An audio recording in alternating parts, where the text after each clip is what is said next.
Salut les replayers, on se retrouve pour une nouvelle vidéo. Le Sénégal qui s'impose 4 buts à 0 face au Soudan du Sud. On va débriefer ça. Un match voilà, à sens unique.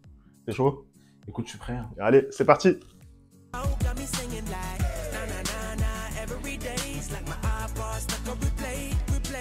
Allez, on va démarrer ce débrief. Le match qui s'est terminé au stade Abdoulaye Wade, 4-0 pour le Sénégal.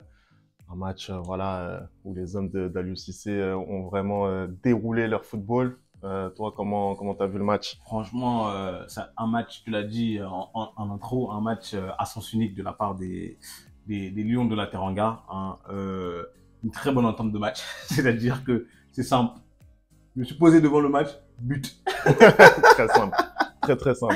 Je crois que c'est au bout de 40 secondes. 40 secondes, si but directement. C'est allé très vite. Après, je me lève pour prendre un verre d'eau. Je reviens, but. Au bout de 5 minutes, il y a déjà, il y avait déjà 2-0. Mais non, soyons sérieux, sans manquer de respect au Soudan du Sud.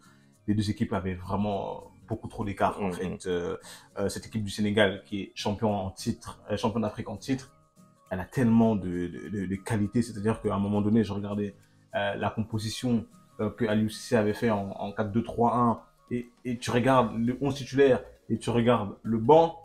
Non, c'est indécent, c'est indécent. On va pas se mentir. C'est vraiment indécent. Et au-delà de la qualité de cet effectif, moi, ce qui me frappe vraiment, c'est la jeunesse du réservoir, en fait. C'est incroyable. Là, on a vu un Lamine Camara, par exemple, le Messin qui a été titularisé. Première titularisation, en effet. Et voilà, c'est un gars, il a vraiment pas peur d'y aller. Il joue avec le culot.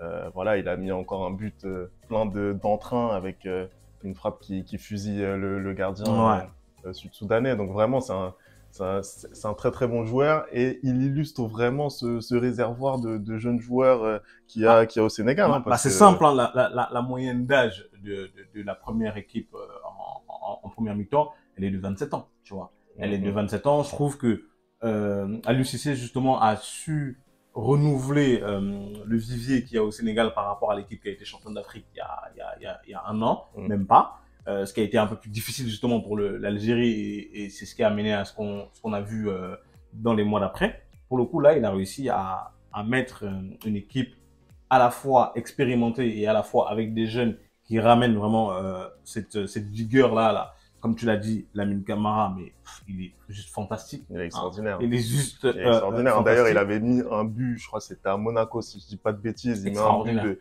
de 50 mètres, une frappe incroyable, hein, parce que c'est même pas le lob, au-delà du lob, c'est la frappe, elle est tendue, c'est incroyable, c'est juste incroyable. Et moi, ce que j'ai aimé dans cette équipe et dans ce match, c'est cette formation qu'il a mis en place en 4-2-3-1, où je trouve que vraiment cette formation-là, elle comment je pourrais dire, elle exploite parfaitement les qualités de tous les joueurs de l'effectif. Ouais, je suis assez d'accord. Typiquement, un Pape Matar Sarr, par exemple, ou un Iliman Ndiaye, mais ils se font plaisir dans cette formation-là. Tu vois, Iliman, certes, il est de base à droite, mais tu le vois tout le long du match. Il repique au centre, il a cette liberté créative, il est il fait énormément de dribbles. J'ai beaucoup aimé d'ailleurs sa prestation aujourd'hui.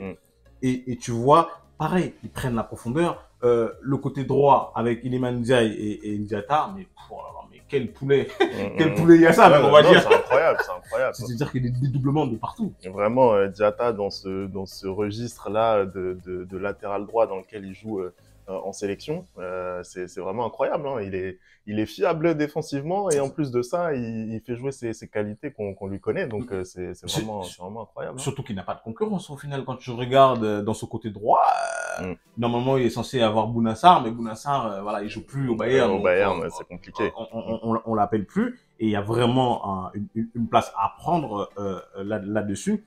Pareil aussi en la ligne offensive.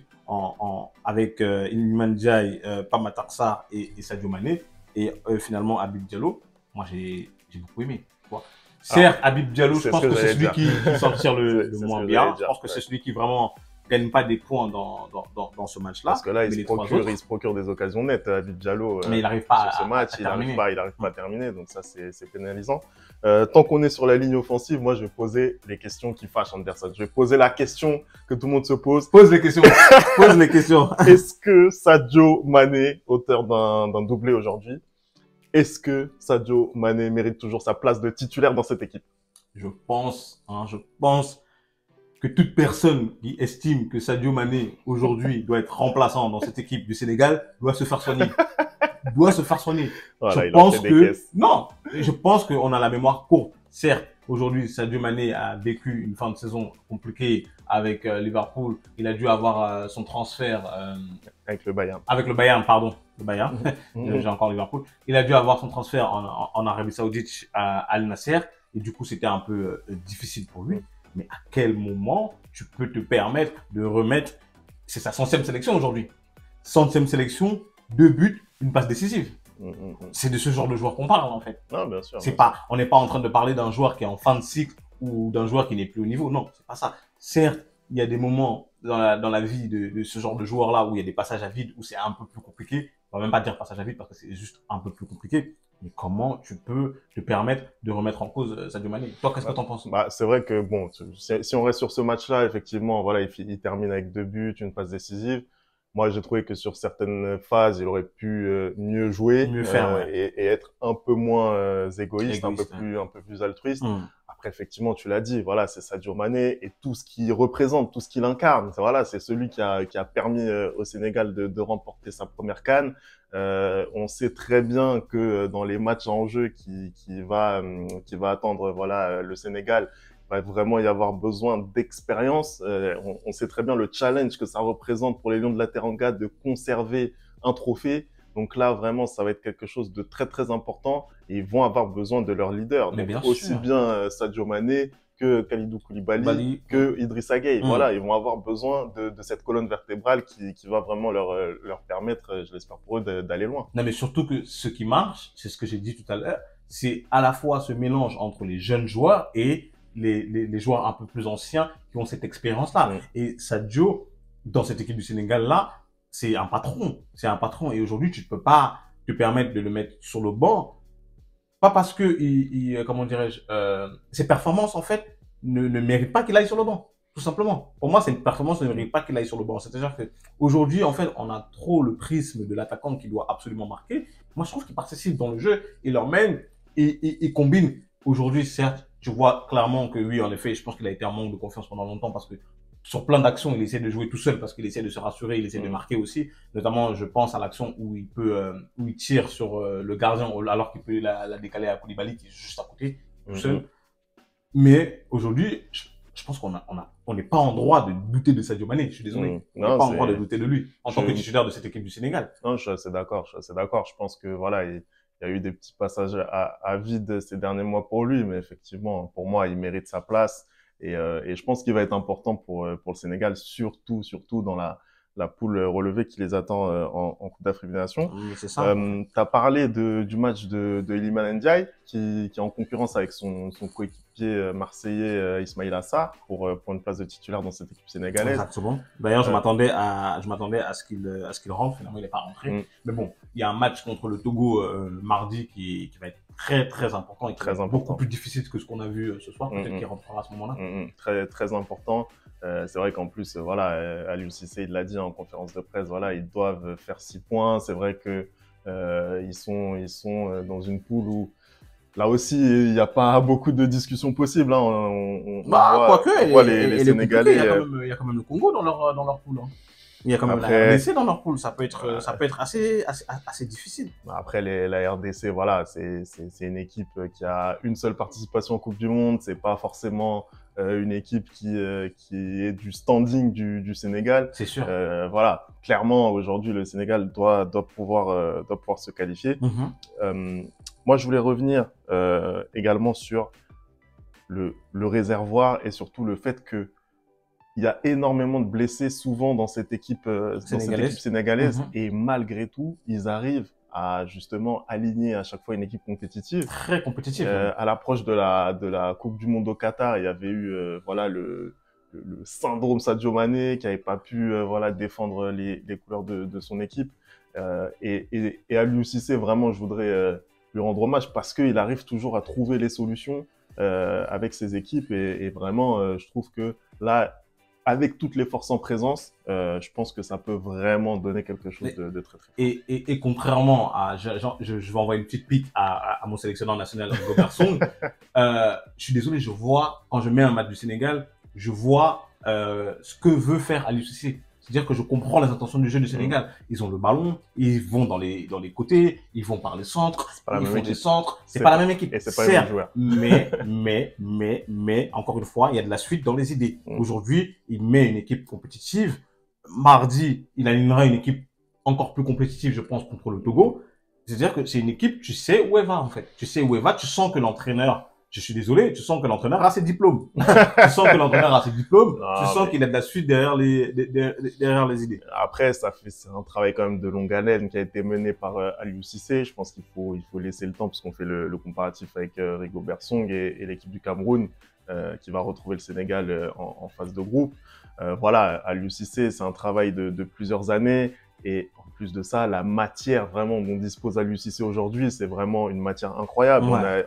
On a des joueurs à toutes les lignes qui sont titulaires dans les plus grands clubs européens. C'est une réalité aujourd'hui. Oui, on est sur une excellente génération de la part du Sénégal. Voilà, c'est des joueurs qui ont joué les plus grandes compétitions, qui les ont remportées aussi. Ouais. Il y a 2 vainqueurs de la Ligue des Champions, faut pas l'oublier dans cette équipe. Donc c'est vrai que voilà, c'est pas aujourd'hui le Cameroun. Désolé, hein, désolé pour le continent. Ah, non, mais écoute, mais moi, voilà. après, moi, ça me dérange pas. Hein. Tu sais que, comme j'ai dit hier, on est mieux dans la peau de l'outsider. Hein. Ça faudra pas s'étonner qu'on va aller en Côte d'Ivoire et ramener la coupe à la maison.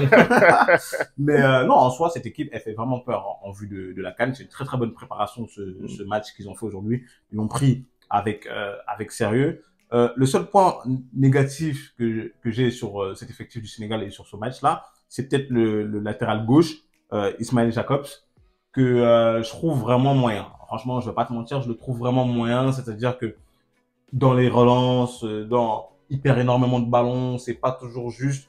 Contrairement à Krépin Diatta, qui est à droite, lui, est fantastique, bah, pour lui, c'est un peu plus compliqué, tu vois. Moi, écoute, effectivement, on peut parler de la prestation du soir, qui est moyenne, voilà, après, c'est pas sur ce match-là, clairement, qu'on va l'attendre.